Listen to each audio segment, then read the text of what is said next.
is a test of the emergency broadcast system. This is only a test. DJs and MCs. This DJ, he gets down.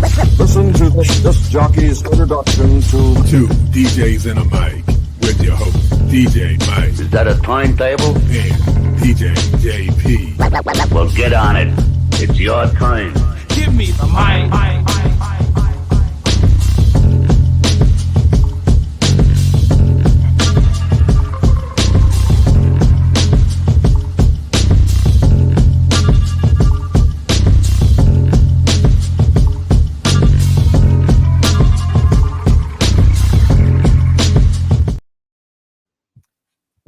Well. Thank you guys for joining us for another episode of Two DJs and One Mic with myself, DJ Mike, and the infamous DJ JP. What's up, Mike? What's up? How you doing? What's up? We're in this time of cold. Yes. It's very cold. But we want to, thank the two gentlemen that are joining us today. We got DJ Seth and we have DJ P.Nominal. Is that how you say it? P.Nominal? You got it just right. What's up? Yes. Thank you guys for joining us today. How y'all doing? Doing good, gentlemen. Excellent. Yes. It's not, it was great, when Seth reached out to us, he wanted to make sure that he brought you in with him. He felt like you guys, had a great story, in regards to what you guys are doing. So, with all of that said, what inspired you to become DJs? Seth, I'll let you take it first. All right, I'll take this one first. So how did I become a DJ? What inspired me to start DJing? I actually kind of have a little bit of a Marvel origin story type deal here. When I was in the fourth grade at church, they took all the kids they thought were going to get in trouble and gave us jobs. And my job was to put the speakers and the mics on the stage. Oh, wow. When I got to the sixth grade, I realized people would pay me for what I was doing for free at church. And then all my friends have always been about 2 to 3 years older than me. So when I was just getting started, my friends were already DJing. And so they convinced me to spend my allowance money buying speakers and mixers so that they could throw parties and they would let me jump in. Wow. So when I was in middle school, I started doing high school parties. When I was in high school, I started doing college parties. And then when I got to college, I started doing weddings and corporate events. And in college is where I met Patrick and kind of started tag teaming with him on a bunch of stuff. And now I'm in a whole different direction. But yeah, that's kind of what inspired me. The people, there's a DJ Shazad in North Carolina and DJ Nighttime out of Charlotte were the original two guys who first got me into turntables and speakers and everything. And then Mr. Will Holly owned a company called Holly Johnson that they booked all the live bands for malls from all over North Carolina and South Carolina. And he would send me to the different malls to set up and I would DJ before the band played. So that's kind of what we started. Cool. Pat? My story goes back to school as well. A little bit different than Seth's, though. So let me ask this right quick after the break. Where did y'all go to school at? We attended Living Arts College. That's where we met. It was called the School of Communication Arts back then. Yep. Okay. All right. Wake Forest area. Yeah. So just outside of Raleigh. Okay. But my story is not quite as dramatic as Seth's. But so essentially, my interest in DJing started just from hearing DJs on the radio. I didn't personally know any, but just something was very intriguing about hearing the way they would blend records together and just keep the flow of the energy. What made me actually start doing it was I went to a high school party. It was put on by the 9th grade class council, and the DJ was terrible. It was Now, bad. hold on, stop. All right, well, come on. Young age, can you say the DJ was terrible? Because I was listening to the exactly the So radio what- DJs were my reference point. I know, but what made him horrible? So timeline wise, this is around like 2003-ish, 2-ish, somewhere around that ballpark. So we're looking for like Nelly and Lil Jon. Oh, he was and out of touch. Juvenile. This dude's playing like Cyndi Lauper and like nothing's wrong with Cyndi Lauper, but it just don't make sense at high school. I'm just saying. Time after time. Time after time. Okay. You gotta know your audience. You gotta know your audience. Right.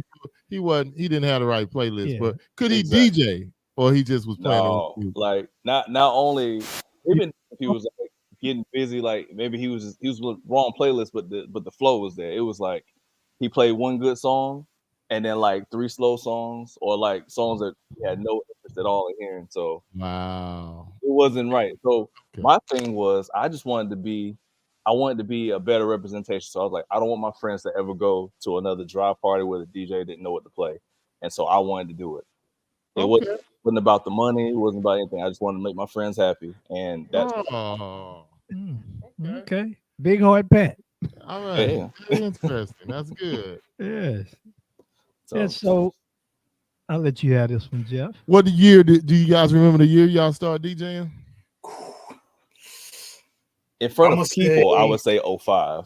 But before 05. that, maybe like 03-ish is when I like initially started my That's when you were doing it for the scenes. love.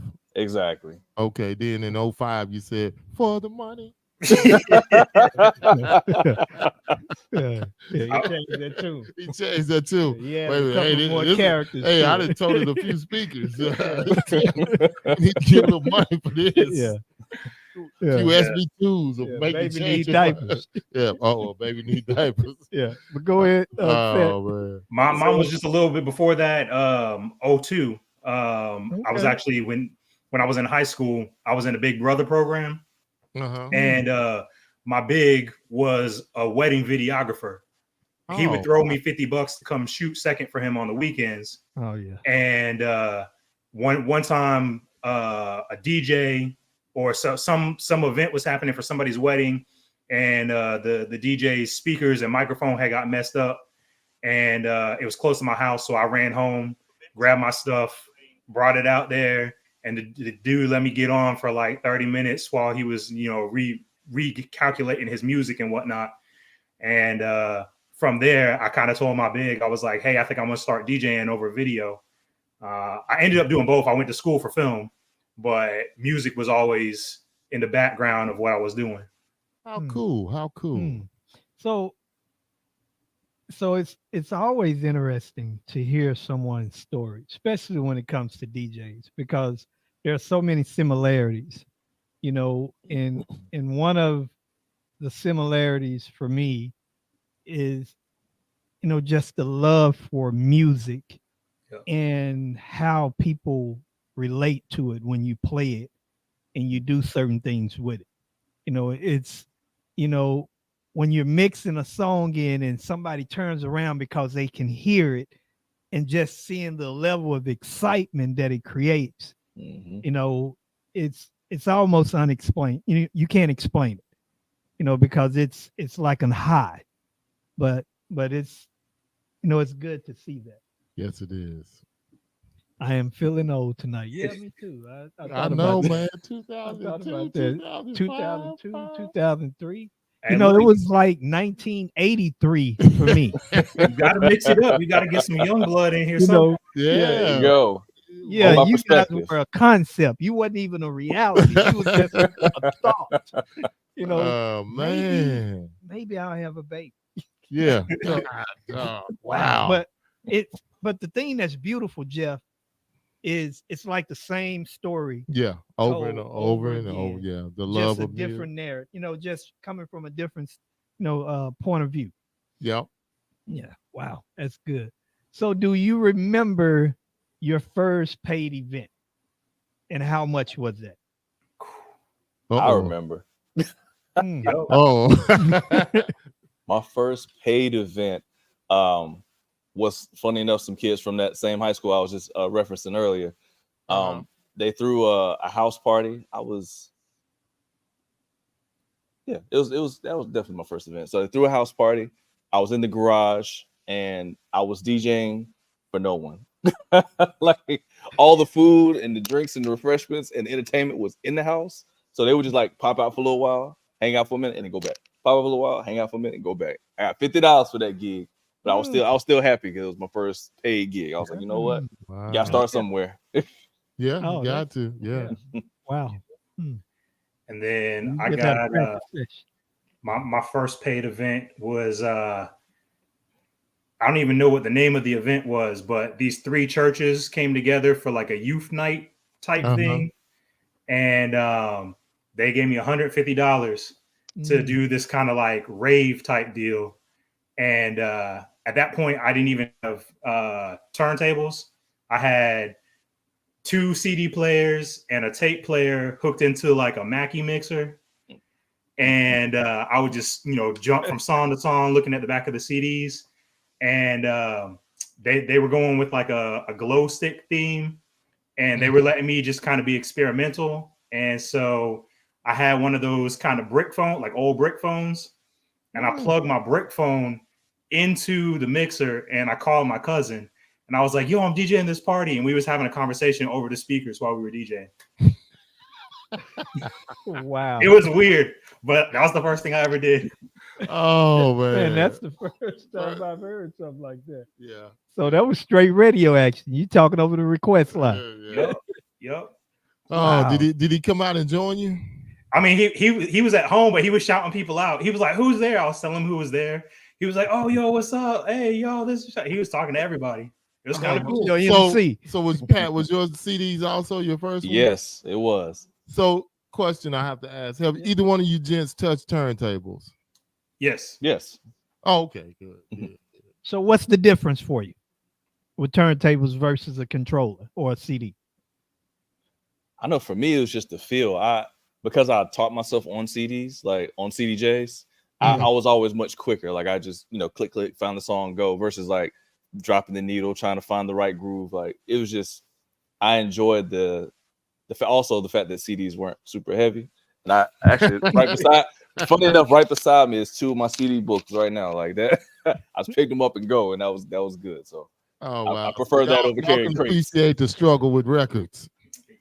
Yeah, we missed that. But I mean, now you can still use turntables, and you don't have to pick up the needle. You can do all of that because it's digital. But yeah. So what about you, Seth?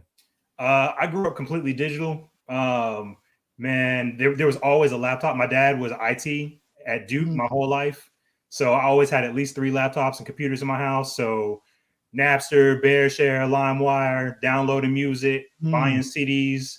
I had CDJs, Newmark CDJs. I had Denon CDJs. My first controller, but after my CDJs, I got some Newmark 1200s, and I tried them. They were cool, but I feel like I'm more on the MC entertainment side than I am a true musical turntablist DJ. And so entertaining people, jumping out, being able to do stuff. Honestly, the controller is easier because I can just set cue points, have everything on the laptop, and go. I still get back there and scratch every now and then, but most of the corporate events, most of the weddings and stuff that I'm doing, people don't really want actual mixing. You got to blend songs. They want you to come in at, key points, but they're not looking for somebody to scratch the whole night and really DJ. They just want the song.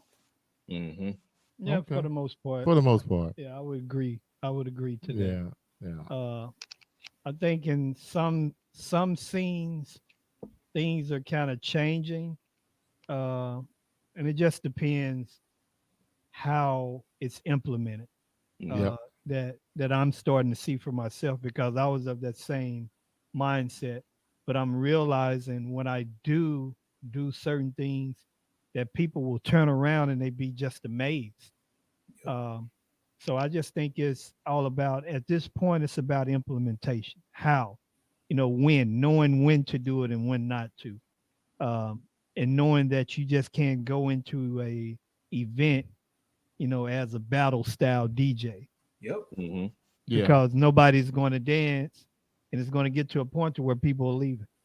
Exactly. Yep. Mm-hmm. As I used to tell my good buddy, the guy who taught me, you can't look at your turntables all night. You gotta look and see what's in front of you, because man, he could DJ his butt off, bro, but he would not look up. All he did was just going back and forth, cutting and kicking it. But I grew up, I started in the club, so it was different in the clubs. But I told, hey man, you gotta look out in front of you every now and then. Yeah, and you realize that there are stages to this. Yeah. And I know when I first started doing this, I didn't start doing it to make money. I started doing it because it was something that I loved. Mm-hmm. And after doing it, I realized that, man, you can make some money doing this. But still with that, I had to learn how to play for people, because I have been playing for myself. Because I fell in love with this, and I like this, I like that. So I had to learn how to play for people. Yeah. We have a question. What's the one thing you would have done differently in your career, knowing what you know now? Oh, that's a good one. That's a deep question early in the program. Thank you, Lori. Thank you, Lori. Thank you, Lori. What's up, Lori? Oh, y'all know Lori? I know Lori. Yeah, that's okay. All right. Yeah, make them answer it, Lori. Come on with it, guys. Yeah. So that actually answering this question kind of goes into something I was gonna mention that you guys did at a different podcast earlier this week. You were talking about the differences between DJs and the business sense and the different aspects. Yeah. So being on, I'll put us on the younger side of DJs. I learned the business side before I actually learned the DJ side, before I learned the music side. So where my reasoning for doing this wasn't to make money, that has always been a part of it. Like, this was never something that I was interested in doing for free outside of my own entertainment, like me and my friends and our own little parties. And especially because coming from an AV background, coming from a live music background, a lot of the stuff, even now, when I go DJ at a wedding, if I go DJ at an event, usually we take a drummer with us or a saxophone player or a violinist, and we're doing combinations. So we're like advanced backing tracks where we have live music with DJ. And so I'm digging and finding, remixes and songs and making songs on the spot, but I also have a live aspect to that for a lot of my stuff. And so one of the things that I would have done differently or advanced is I think I would like to know more of the actual technical DJ skills. I think that would make me a better DJ musically. If I could play piano, or if I could read understand music theory better. I think that would help me. The history of music and the theory behind the music, I think, would make me a better DJ. Yeah, that's pretty deep. I like that. Yeah, that's a good answer though. Patrick? I mean, I got to follow that. Golly, boy. Thanks a lot, Seth. Appreciate it. What I've done differently. I think Seth sort of touched on it a little bit, but I would have learned more of the business side early. So in his case, his upbringing is slightly different than mine. I was learning this all with no initial mentor as far as like knowing what the right questions to ask were. I was taking gigs for, basically pennies, if you will. And I didn't know how to structure a contract early on. I would have did more research in that regard. It is anything business wise I could have learned earlier. And also, I guess having more of a tribe. Like I went at it alone kind of early on. So having more of a elder statesman in the beginning that could have taught me all these things would have been what I would have done differently, knowing what I know now. So having a mentor would have been good. Exactly. I ended up with one or a few down the road, but like in the very beginning, I didn't have that. So I was just figuring it out as I was going. So okay. All right, that's a good answer. All right. Does that answer your question, Laura? Lori? Don't say that. She'll ask something even more complicated. I don't think she's done. Yeah. I don't think she's done.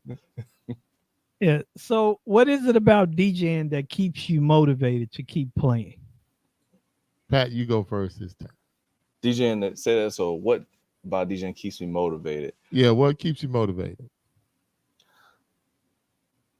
I would say just the experience that I'm able to give people. I look at DJing like sort of an escapism, if you will. People come with all sorts of problems. Someone may have passed in the family, or their bills are piling up, or the girlfriend ain't doing right, boyfriend, whatever the case may be. For those 2, 3, 4, 5 hours that I have you, I take all those things away from you. So that's what keeps me motivated. Seeing those smiles on those faces, people hands in the air, dancing, having a good time. The fact that I'm able to give them that escape, that's what keeps me motivated. I like that. Seth? I'll have to kind of follow suit. Yeah, he tried to get you on that. Yeah, I'll kind of have to follow suit on that one. One of the things that I've always told people, I would say weddings and mitzvahs are probably my two biggest things that I DJ, my biggest events. And then I would say corporate after that. And at least in the wedding side and the mitzvah side, one of the reasons that I do it is because for that brief period of time, everybody's happy. It don't matter if they hate each other. It don't matter if this family and this family don't get along. Like, let's get some drinks, let's eat something, and let's party.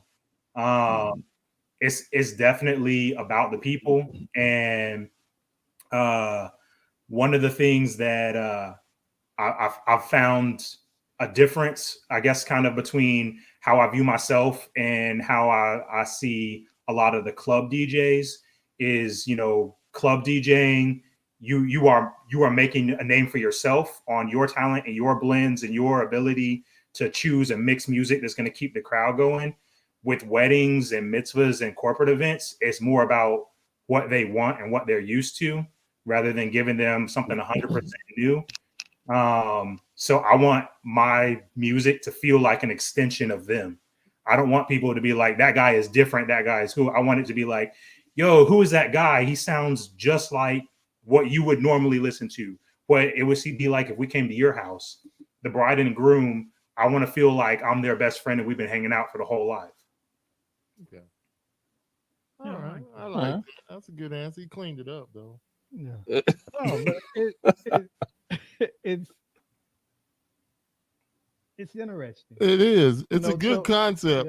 Yeah. But you still got to be different, though. You got to make them remember you, not because you're playing what they got on their Spotify. Exactly. You gave them it can still be their Spotify, but it's how you play it, too. Right. Yeah. It's the order you play the songs. It's when you come in and out of the song. Is it the original version or is it a remix version? It's knowing, like, okay, what you listen to in your car, which is your favorite music, is not danceable. Like, like that's different. That is so true. All the way here and what the people want to dance to, that's two different playlists. Yeah. So as a DJ, it's my job to say, okay, this is the style of music that you like. This is your taste. Let me extract all of those songs and put the fun ones and danceable ones together so that it feels like what you like, but it's still a party. You're welcome. I helped you. Thank you. Alley-oop there. Yeah. For the assist. Yeah. Nah, but you got a good concept. It's just, you gotta separate yourself too. Otherwise, they ain't gonna book you. Because if you're just like everybody else, you have to have a little bit of separation with what you do too. Yeah. Go ahead, Miguel. Yeah. Well, I'm taking it all in, and I'm pretty sure you have your own way of doing things, and that way of doing things should create some form of separation for you. It seemed like you want all of the information and let me put the puzzle together for you in a way that will make it enjoyable for everybody that's here, including yourself. And that's customer service. Yep. You want to make sure that you give them what they want and more. Yeah. You know, and for me, I want them to get what they want, but I want it to be so much more. And when I walk away, I want to leave a stain on their brain. You know, when they think about DJing or music, I want to pop up in their head. I want to pop up on their shoulders like a little pixie. Little devil. Yeah, pixie. Devil. Pixie. But anyway, so I like that. I like both of you guys' points. That's a good answer. And it seems like it's something that you've both have thought about, and I can tell the seriousness of it. Yeah. You know that, you know, you want to make sure that you do what you're supposed to do, and make sure that people enjoy it. So let me ask this: how did you get into mitzvahs? Yeah, absolutely. Both of y'all do mitzvahs? Yes, typically do them together. Oh, okay. Yep. Yeah. Well, how did you guys get into mitzvahs? Absolutely.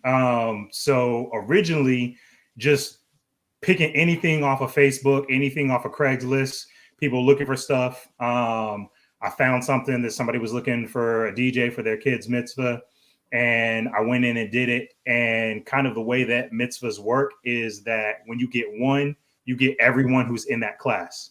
Yeah. So by doing that one and being a good price, we brought in lasers. I emceed. I think Alec DJ'd that one for me, Shazad.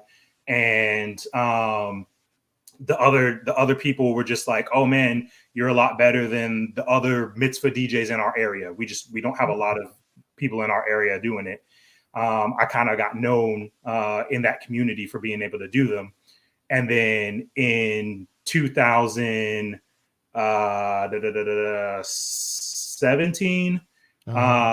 it's when I started working with a guy named Ryan.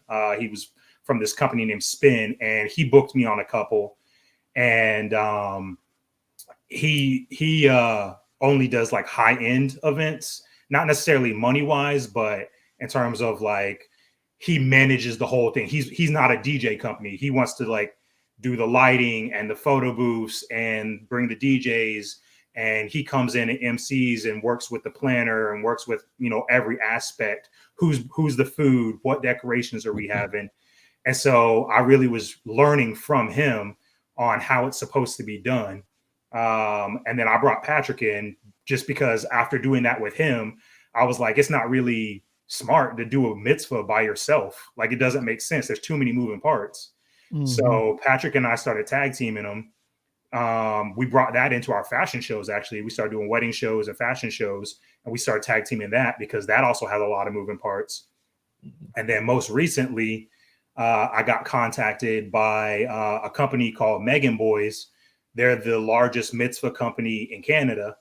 They opened a branch in Florida, and they were thinking about opening a branch in North Carolina so they could hit, you know, the top part of the East Coast. But they don't get enough to open a branch. So I'm training with them right now on how they do it. And they bring in, like, every single mitzvah has a DJ, a MC, at least 3 dancers, and a social media person for every mitzvah. So it comes in as a whole team. So it's a lot of fun and just learning the traditions and the timing. It's just a lot of fun. I really enjoy it. We gotta go. We gotta check one out, Mike. Oh yeah, we've never had the pleasure of doing a mitzvah. Well, I did one, but it was different. It's crazy. Yeah. It's like if you go to a good one, it's like that show. What was it like? Sweet 16 on MTV. It's like that. Oh, okay, yeah. Exactly. Like, because it's in that culture. It's when you become a man or when you become a woman. So it's the same importance as your wedding. So you're dropping like money on all the stuff. Yeah. Well, that's cool. I like that. Yeah. Hey, what's up, KC? Yeah, KC. What's up, KC? The Marquee Show man is in the building. Yeah. What about you, Pat? Yeah, Seth sort of touched on it. That my experience with mitzvahs was once I started with him. we worked for that same company he was just mentioning, and doing all these different high-end events and learning, like I said, all the planning, all the back end stuff, as well as the games to play, and how to basically take the charge and lead the energy on those types of events, and coordinating with the photographers, the videographers, and like I said, it's a lot of moving parts. And then most of these are big productions, so like TVs, moving headlights, sparklers, glow sticks, all sorts of stuff. People, motivational dancers, people wearing different costumes, outfits. He and I actually did the first. Actually, that was the first mitzvah. First mitzvah he and I ever did together was a what theme was that? Was it Hamilton? Hamilton, Yeah, like really? based off the musical. Do we So have we pictures of y'all in tights? Oh yes, I'll send there you. are pictures. I don't have it on this computer, but they do exist. Full get up. I mean, exactly No. like on the Broadway. Bridgerton. All right. Oh my gosh, no. Yeah, man. But we rocked it though. It was a good time. So we get all the way into character. Yeah, we got a good buddy that's big into him, Howard, out of Chicago. Yeah. He does a lot of mitzvahs. Yeah, I think KC does something. Yeah, KC does some too. So Yep. I'm gonna take this next question, Mike. Oh, you got something else? Go ahead. No, we have another Why would question. you quit? by That was at the end. Stop. Yeah. She had a question. Okay, go ahead, Mike.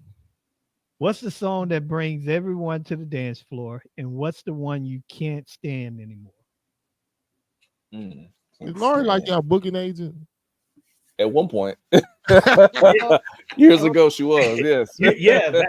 Yeah, she did a lot of our marketing back in the day, so she always has good questions. Yes.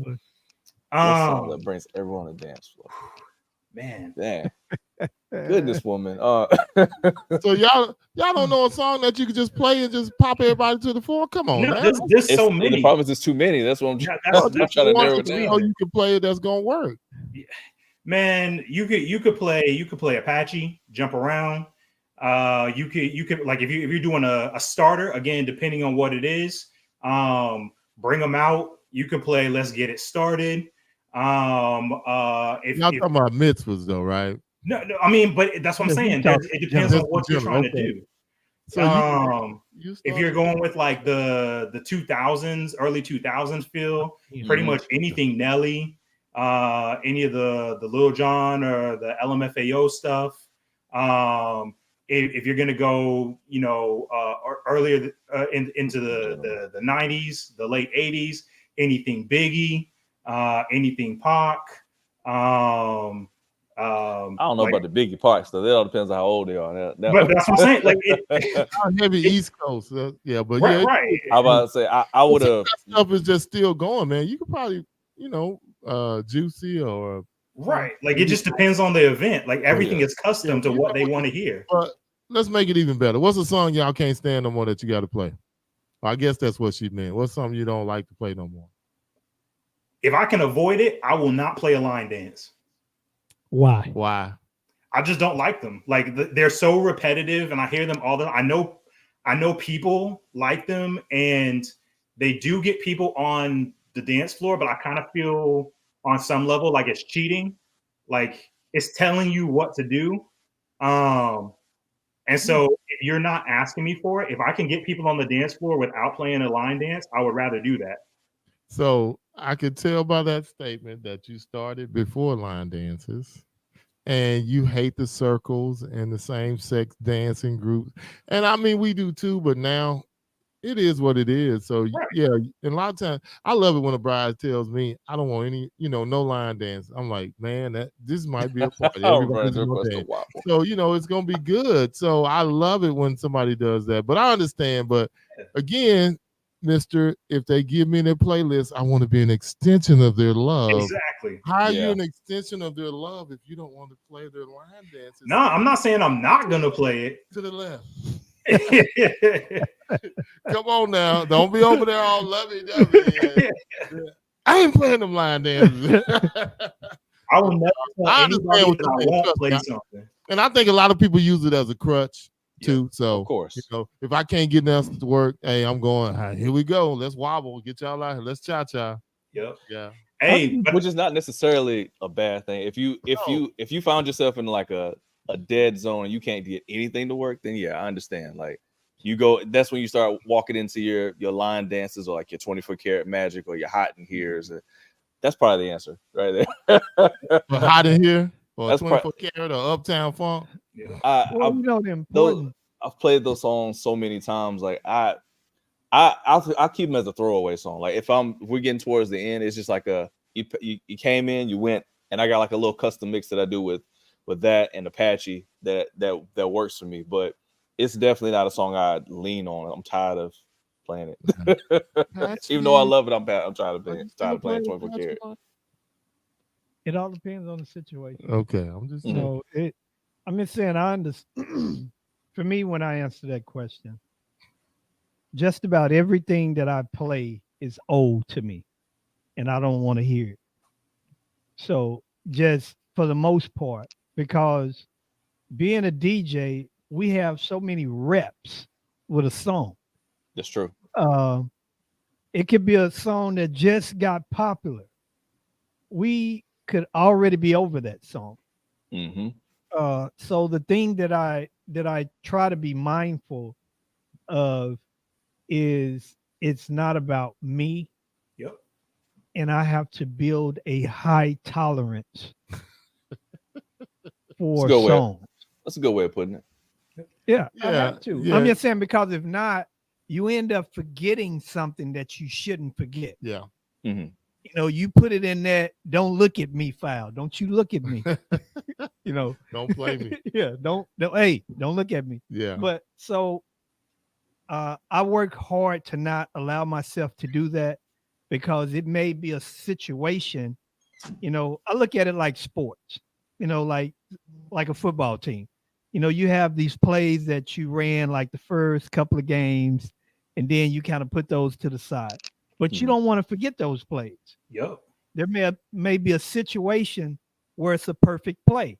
Yep. And I was watching a game, and they were analyzing the game. Mm-hmm. And they were showing where this team used this play like the first and second game of the season, and they brought it back out, and it worked perfect. And it was actually Houston. Oh, okay. So yeah. I'm tired of a bunch of them, but I just force myself. Well, like you said, use them as throwaways. I mean, I like that concept too. Have them in your back pocket just in case you need something to get you to the end of the night. You got that. You got a hit. You got a hit or a banger just sitting over there waiting. Just come out and kill them. And for those of us that we use line drives, I mean, line dance football again to help us. What's important is when you play that line dance song, you have to have something that's going to match that energy. Yeah, if your follow-up game is weak, then you're going to have the floor crowded, only for the floor to dissipate, just explode right in front of your eyes. Just everybody just disappear. Yeah, DJ CTF. Yes. DJ clear the floor. Yes, or DJ Dynamite. Boom! They all go. There goes the room. Yeah. All right. So we do have something to show you. You found it. There you go. Yeah, fantastic. What fantastic voice.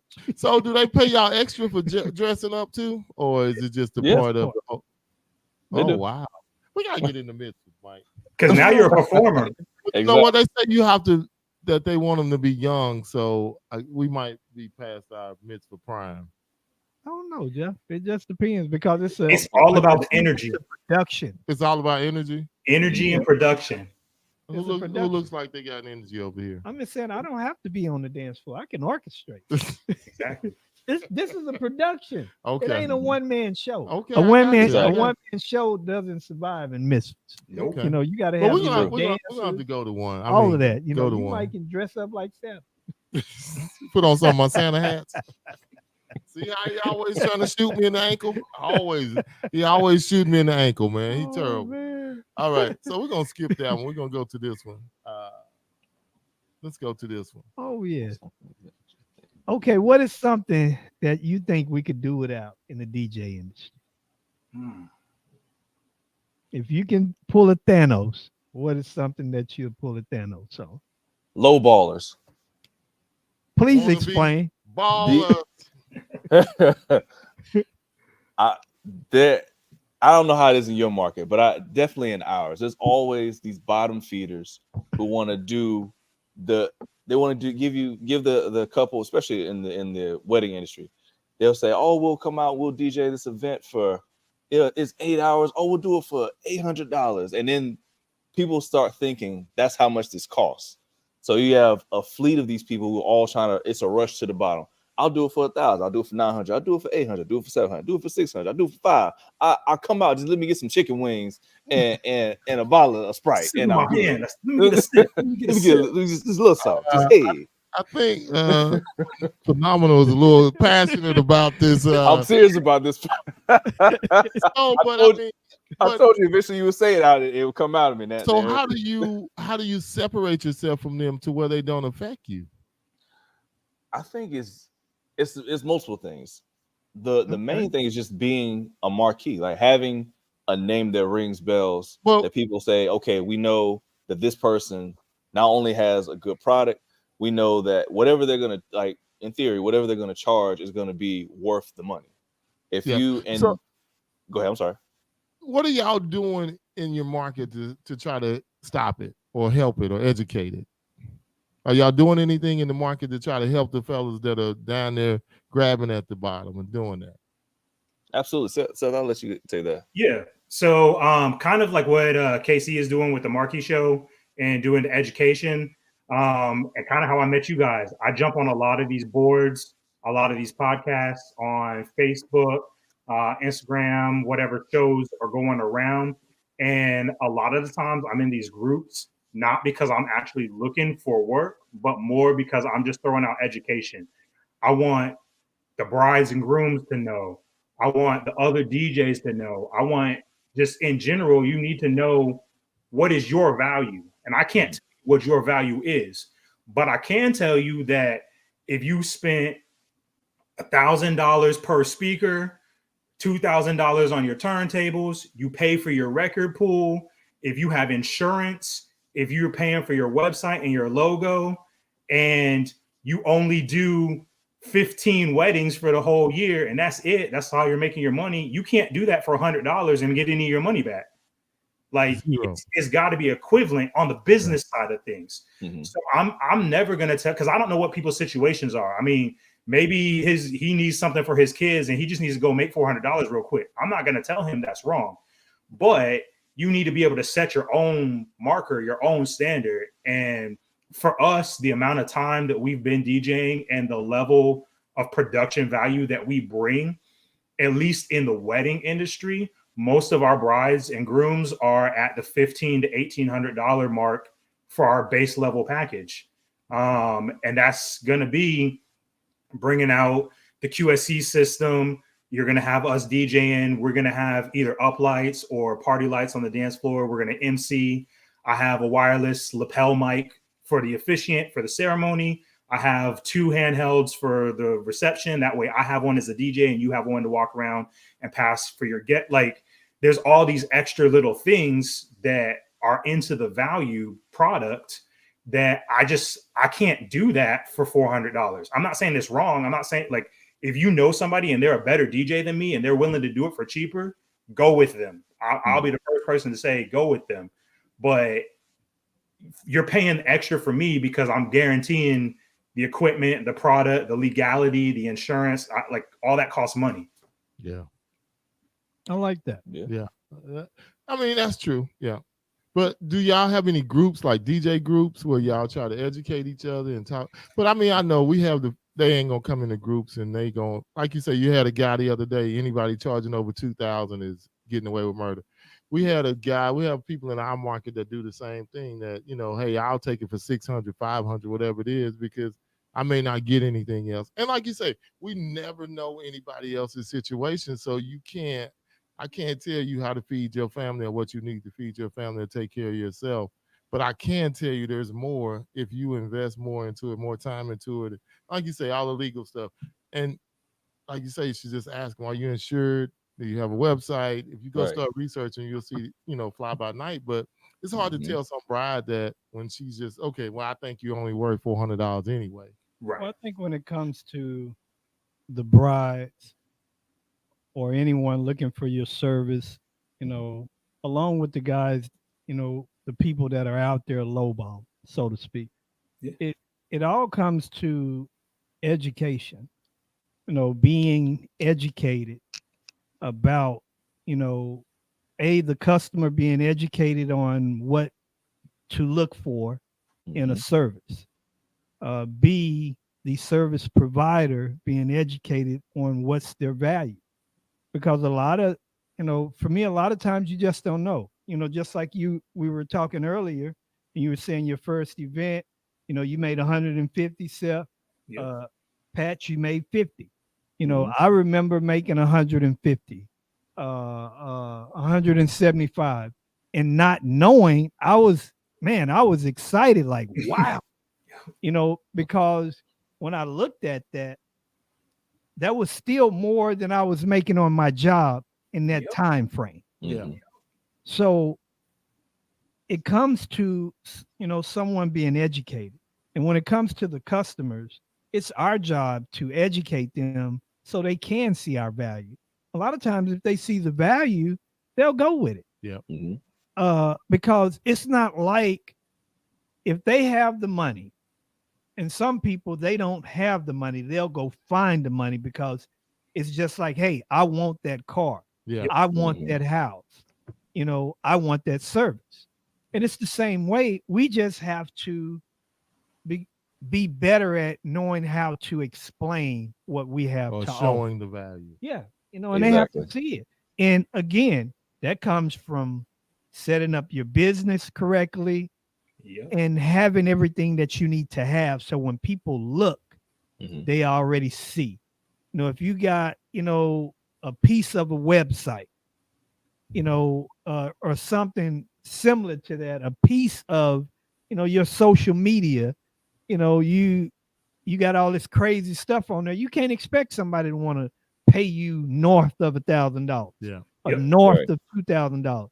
Because you're in the same bracket as these low ballers in. Yeah. And then also, if you're going to charge that much, you need to deliver that much. Yeah. Yes. So and big shout out to Ariana. Hey, how you doing? How you doing? Hey, she's big. Y'all need to hook up with too. her. Learn her. I mean, get her stuff. She's like your guy you was talking about. She's in Chicago. Oh, she's running it, man. She runs a bit. She's a dancer and she runs a mitzvah company in Chicago too. So that's a good one for y'all to hook up with too. Oh yeah. Okay. Very nice. Shout out to Ariana. We got an episode we're gonna drop with her and DJ Kung Fu.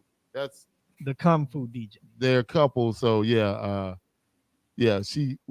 we had a great episode with that young lady because she was, how you can like say you and y'all were partners, but I'm gonna let Mike be the front and never say anything and never push myself out there, and nobody never knows who I am when I'm running this big time business, and nobody knows who I am or what I'm. So she's running a bar mitzvah company in Chicago with 7-8 employees, 15, people working for like y'all with dancers, everything.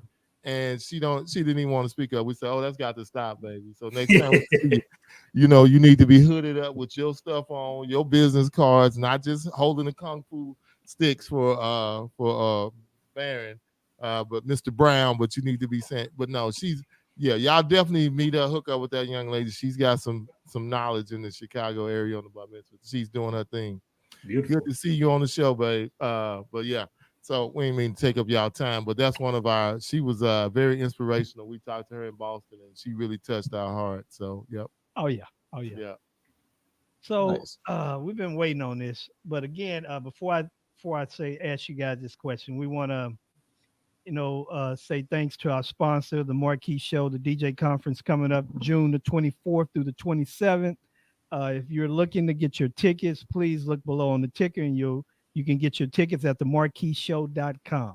Yep. Again, this is one of the many shows that you want to make sure that you check out because Keith does a great job, great speakers, great parties, the showroom floor, with equipment. I'm talking about it's wonderful, great vendors. The whole experience was great.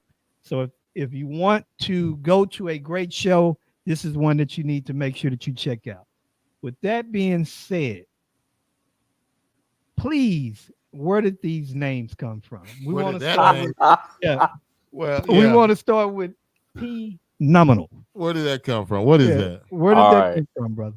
So to explain, this is actually my do. this is my second DJ name. So Okay. my initial DJ name was Black Dragon. Oh, Yep. whoa. Something like a phenomenon. Whoa. So Black Dragon? Hold on. yes. Get the P.Nominal. We'll go back to that. It's and please don't be offended. Were you doing soft porn or something? Oh, No. Oh my gosh. No. gosh. Don't have to take that, man. You don't have to take the name. Mike. Don't listen to Mike. He's terrible. That's hilarious though. So the name before I was DJing, I called myself rapping at one point, and I was a big anime fan. Okay. All right, we got it now. So I was super into anime, Dragon Ball Z, all those different things, and I couldn't be like in Dragon Ball Z, the Eternal Dragon, which is like the person who grants any wish, was a green dragon. I didn't feel like Green Dragon would work, so I was like, you know what? Or Eternal Dragon. I'm Black Dragon. That's what I'm gonna go with. And then P.Nominal came years later after. Means it's not because of Seth, but when I got into the private events industry, as far as like doing weddings and corporate events and all those different type of things, I just felt like Black Dragon wasn't someone, at least at that time. In today's time, it works just fine, but at that time, I was like, I need something that sounds a little bit less, I guess, overbearing, if you will. And my real name obviously is Patrick, so. Patrick, and the common compliment I would get whenever I would DJ, people would say, "Oh man, you were phenomenal! You were phenomenal! That sounded so phenomenal." So I said, "Well, let's play on those two things, bring them together instead of DJ Phenomenal, just P.Nominal." I like that. That's cool. Now that we know, now that we know, but we was like, where you get that mess from? But I'm so glad he got rid of the black stallion. The Black Stallion. Wow. So, but we still got another one out there. Wow. DJ 180 plus 2 times 2. DJ 360. What the heck was that? Come on. Yo. So a very similar story. When I was in middle school and early in high school, I used to make beats and do a little bit of freestyle. And I actually got super popular for my mixtapes. Not necessarily my music, but just, again, Napster, LimeWire, BearShare. I would just grab whatever songs people wanted, put them on a CD. And I was stamped that 360 on there. And once I got to college, I went for graphic design. And one of my classes was we had to come up with a brand identity and a logo. And at that time, I was working part-time for a photography company. I was DJing on the side, and I was in school for film. And I said, hey, you know what? We're going to take 360 and we're just going to make that the name of the company, because it's everything you need all in one. It's the DJ, the photographer, and the video. Whatever you want, you come talk to us and we got it for you. And so I kind of went by DJ 360, and that was the company name. And then one time somebody wrote a check to DJ 360. And the bank would not cash it. So I said, you know what? My name is Seth Felder. That's what everyone will call me. That will be on every check from now on. Got to be able to cash it. So, and it actually helped me out a lot, because specifically when I started working with that the higher end company, I started dealing with a lot of presidents of companies and a lot of country clubs. Patrick mentioned earlier, we do a lot of stuff with Duke and with UNC, with some state departments. And they don't, even though times are changing, you can have tattoos and piercings and weird names now. For the last 10 years, people still want you to wear a suit and a shirt and tie and say, hi, my name is Seth Felder. I'm here to do this job. Like, they want everything by the board. Yeah. And that's part of that business part, knowing the dressing the part, knowing how to show up and show them that you can dress the part and then show up how you want to after you get the check. Yep. And and like myself, I thought long and hard on that as well, because I'm like, okay, man, do I feel comfortable saying this name when someone asks me? What was your and name? when I'm talking to someone? What was your name? What do you? What was your name before? It was many names.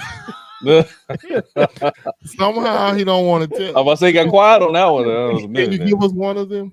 One of them used to be Scratch Master G. Okay, well that's not bad. That's just. But I'm just saying, but that still didn't feel right to me. Mhm. Yeah. Because when you're talking to someone, it's just different. It depends on what side of the industry. If you're in a club. Oh yeah, it's I'm good. just saying it's Right. different. But DJ Scratch Master G. Yeah. G. But on the private sector, it's just. Hi, I'm here to do your wedding. This is DJ Scratch. Right. So I'm that's one of my things, man. I'll be telling folks, hey, bro, you gotta change your name. I had a partner, DJ T-Bone. I said, who in the hell are you gonna tell T-Bone is here to do your wedding?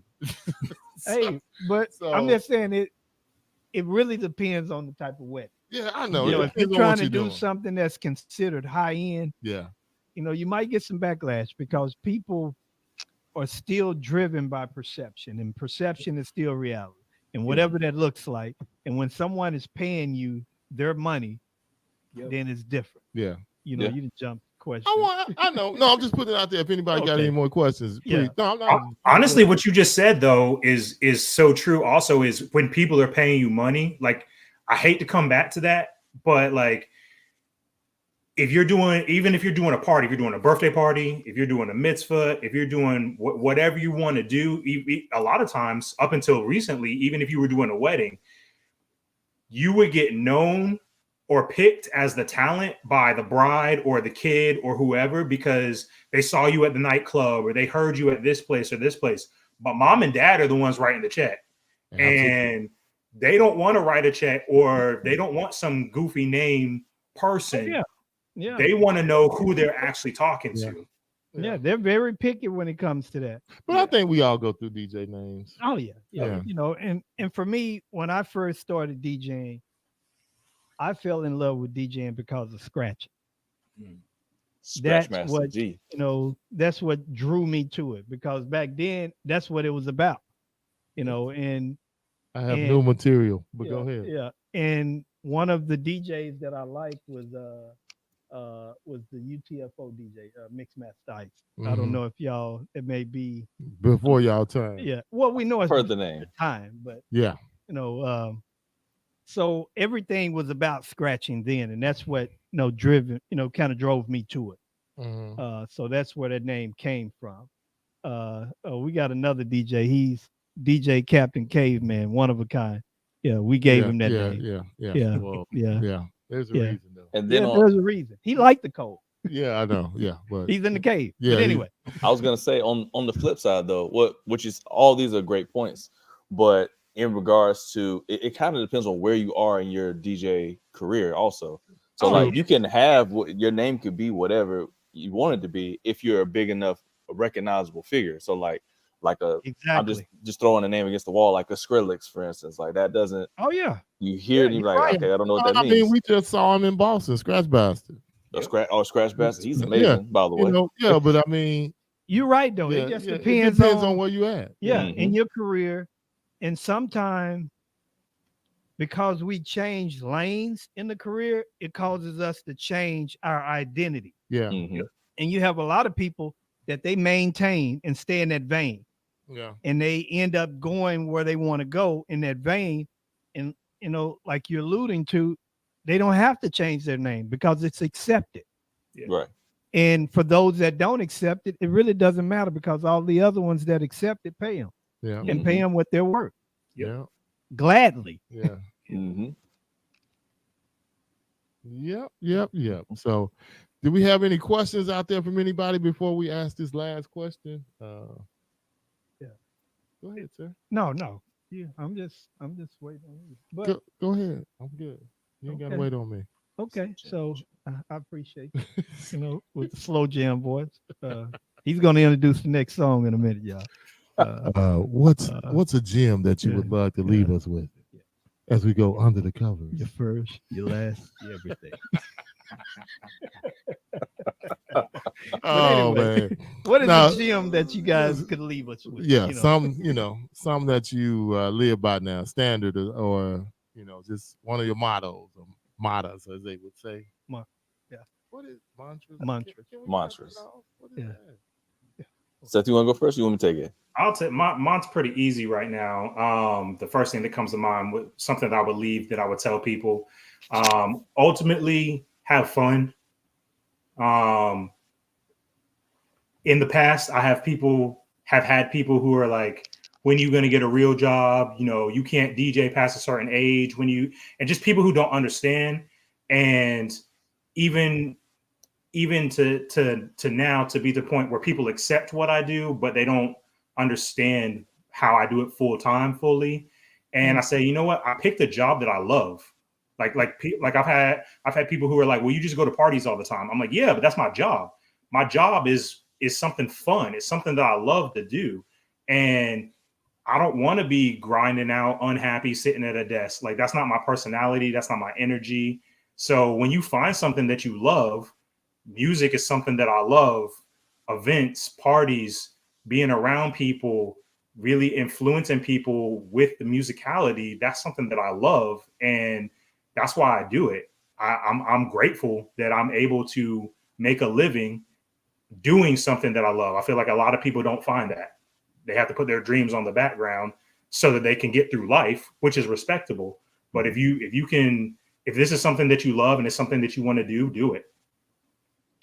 And I would tell anybody, come hang out with me a day when I'm not DJing. Make phone calls, follow up on leads, try to explain to people why I charge what I charge. Go to some networking meetings. Let's do this. Let's go do some site visits. Let's do this. Let's do that. All the stuff we don't get paid for that we do. So when we do it, it's done right. So don't tell me I'm not working. It's like, yeah, no, we working. I mean, you may not be able to see, I'm not out making a bridge, but I'm still making a bridge to my next event. Exactly. So, getting up in the middle of the night, answering somebody's question, checking, doing this, following up, chasing somebody, doing what you have to do in order to keep providing for your family, to do what you love. But there's some work involved in what we do also, not just getting a gig, showing up and playing music. It's more than that. But yeah, and also go ahead. I'm sorry. No, you good. I'm done. And also to add to that, a lot of the people that are saying these things, you have to realize that, and just hearing your backstory, you've been hustling since you was little. You've been an entrepreneur since you were little, a youngster. Most of the people that you're talking to that say this, these are people that don't think on that level. They're not on that wavelength. These are people that are good with going to a 9 to 5, which is, there's nothing wrong with that. They don't realize that they're talking to someone that don't think on the same wavelength that they think on. So they want to look at what you're doing and cast stones on it when they don't even understand. And like Jeff said, there's so much more that comes with that. You're just looking at it from what you think the fun side, the end product, but there's a lot of work that goes into that. But yet I fell in love with a job that I love to do. Yep. So it's not work for me, it's work for you. Yeah. So who is Miss Hinton while you over there waving and smiling? That's my cousin, my first cousin. All right. Leah, how you doing? Thanks for tuning in. Don't be a stranger. Come back. We have other great guests too. So yes, don't be a stranger. So all right, sir. What is the gem that you would leave us with, Mr. Patrick, Mr. P.Nominal? It's all. I might have to change my name.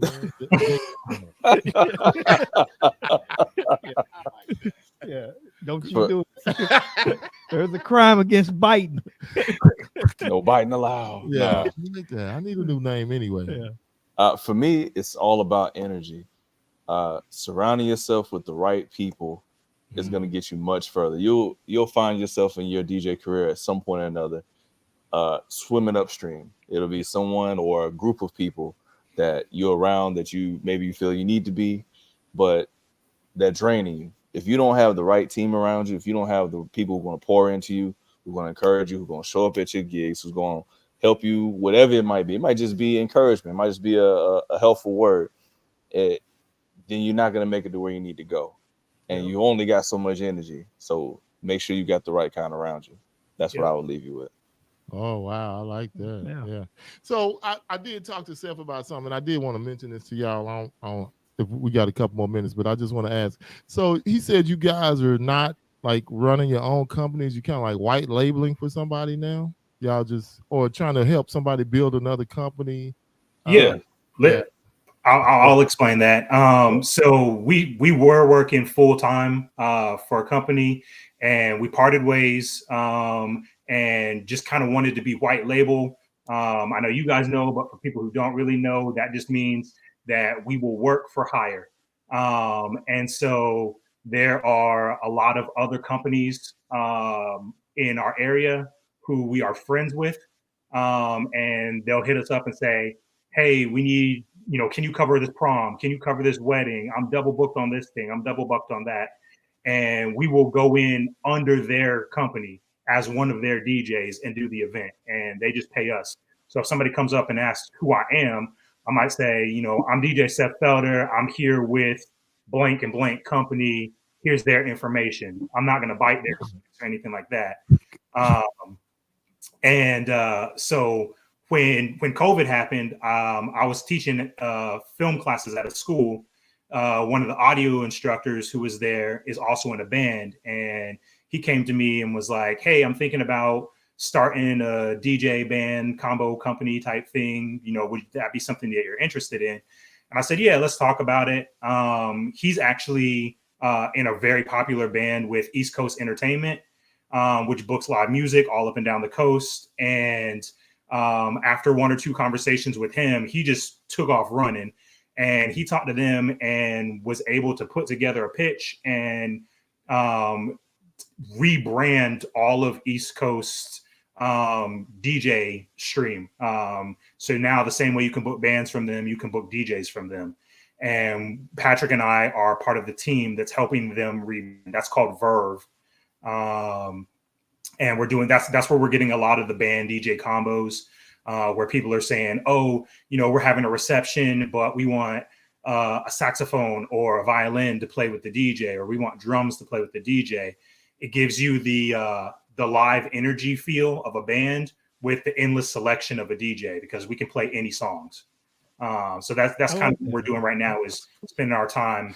He told me about that the other day. I said, I got to make sure I remember to mention that. And I was trying to find out where I could stick it in there, but that's really cool. So you guys are surviving. Well, you're not really white labeling, because you're really working for a company, working for East Coast Entertainment, really.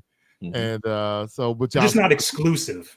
Y'all not you exclusive. Still do your own events. We can book stuff on our own. We have 2 or 3 different companies who are calling us to book stuff with them. So that's why y'all still able to survive as full-time DJs doing what you're doing currently. Yeah, for the most part. We both have Patrick is working warehouse for an AV company, sending stuff out, and then I'm working actually over at Duke Hotel as their head AV. But kind of what you mentioned earlier, like. But you're still in the industry, though. Oh, 100%. Yeah. So we're doing events twice over. Inside on stuff that's going on with AV and tech stuff and equipment and all that. If you need to rent something. 100%. Exactly. Yeah. Maybe corporate AV during the day and DJ in the evening. Yep. I said, maybe that's what we need to do. Mike said. No. I don't have the time to do that. No, you don't. You really don't. I don't either. I don't have the time to do that. You can. I don't believe in pipe dreams. Yeah. So no, but that's good. No, well, I love it. I'm glad that's cool. I mean, we probably have a lot of these hired assassins out here, white labeling. Yeah. I'm just saying, but I love it because you still are doing it in a way that you want to do it. Yep. And you're still building your brand, and you're building these relationships, and it's those relationships that's going to walk you through those doors. Yeah. And sooner or later, you are big enough to have your own brand between the both of you. Yep. And you know, you're pretty much getting paid to learn how to run your own. Yeah. So what does he see East Coast going? Is it just they're just gonna keep building that brand with Verve and all of that? Just keep doing it? Yeah. I mean, obviously I can't speak for East Coast. But they've always had a DJ section of their website and of their company. And I think it was a lot bigger in the 90s and the early 2000s. And it just kind of tapered off a lot to where they really only had 2 or 3 guys that they were sending out. And this is just kind of a resurgency. They're still sending out those individual guys. You can still go on the website and see different DJs in different states and pick whoever you want. But the concept behind Verve is that they're bringing this fresh new party vibe that collaborates with the band members to the company. So if you want something fresh, if you want something new, if somebody calls and says, hey, we're looking for a band, but we really want a bigger variety of music, they're saying, hey, talk to Verve. That's kind of the rebrand, the direction that they're pushing. Cool. I like that. Well, cool. we really want to thank you guys, for coming on with us. It was totally an honor. We appreciate it. Thank you. It's for me, it's always a blessing to be able to speak with other DJs, and it's really a blessing for me when I speak with guys that are younger than we are and seeing how you guys are doing it and just pushing the envelope. Yeah, because the one thing I took away from what he said tonight was I tell them that I'm with another company in a respectful way. You don't believe how many people don't do that and won't do right about that, going out and work for other folks and then claiming it's theirs. Yeah. So that's real good. We can't wait to meet you in Chicago, have some Uno pizza, all that good stuff, and go hang out and hit KC upside the head and all that good stuff. Yeah. We can't wait. And Pat, you need to come on now. I'm trying to make it happen, man. Yeah, we trying to make sure we're responsible for at least 10 people coming. Yeah, it won't be something that you'll be disappointed. I think you'll be very excited, and there's a ton of information. Yeah. It's virtually impossible for you to walk away from there and say that you didn't learn anything. Yeah, and just the conversations in the hallways and meeting other guys that are doing good things. You'll get your money worth in the hallway. Yeah. Nice. Yeah. So this one right here. Don't listen. Yeah, can't find him. I'll be looking for him. Hey, we got a show to do. Where's Mike? Somewhere in a dark alley talking to Cuba, or he's somewhere looking at a new product. Didn't tell me, but I can't find him because we've got somebody waiting to come on the show, and he's somewhere. I'm sorry, I got pulled into a back room. Really? Yeah.